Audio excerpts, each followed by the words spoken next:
Kalau kita bangun, misalnya seperti ini, kemudian bangun dari tidur, maka sunnah nabinya, nah ini duduk terlebih dahulu. Ya, duduk dulu.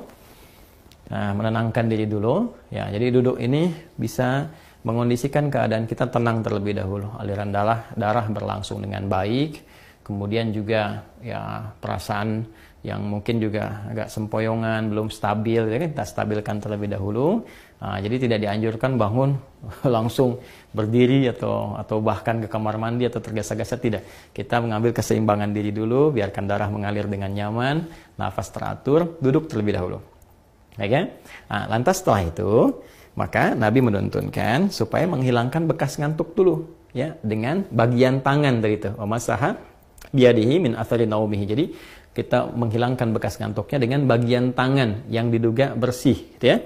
Nah, jadi nanti ada di hadis lain bahwa saat bangun tidur nanti saat bersamaan kita akan wudhu, kita dianjurkan untuk cuci tangan terlebih dahulu, ya kan? Karena tidak menduga di bagian mana tangan ini bisa menyentuh hal-hal yang mungkin kotor. Tapi kita bisa menilai dan menduga dengan kuat di bagian tangan mana yang sekiranya bersih untuk kita gunakan untuk menghilangkan bekas ngantuk. Misal seperti ini, gitu kan?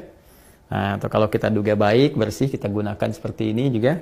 Nah, apa tujuannya? Pertama, untuk membangun kesadaran terlebih dahulu.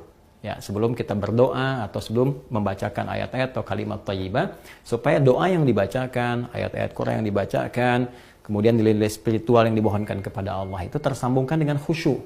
Ya, bisa khusyuk, bisa benar, terasa dalam jiwa. Karena beda rasanya ketika Anda bangun tidur masih ngantuk berdoa misalnya. Doa bangun tidur gitu kan, atau baca beberapa ayat dari Al-Quran itu rasa kejiwanya akan berbeda dibandingkan ketika Anda menghilangkan rasa kantuk, ya, kemudian sudah mulai agak fokus, sudah lebih baik, ya. Kadang-kadang kan ada yang baru begini, bangunnya jam 3 kan, tapi yang begini, tiba-tiba lihat jam, udah jam 4, ternyata 1 jam nggak sadar begini kan. Nah, karena itu tidak dalam jeda yang lama, nggak pakai lama, jadi duduk, kemudian hilangkan bekas kantuknya, seperti ini, ya, bisa demikian. Setelah kita duga cukup baik, kita hilangkan bekas ngantuk, maka di Sunan Abu Dawud tadi menunjukkan kepada kita membaca 10 ayat penutup di surah Ali Imran.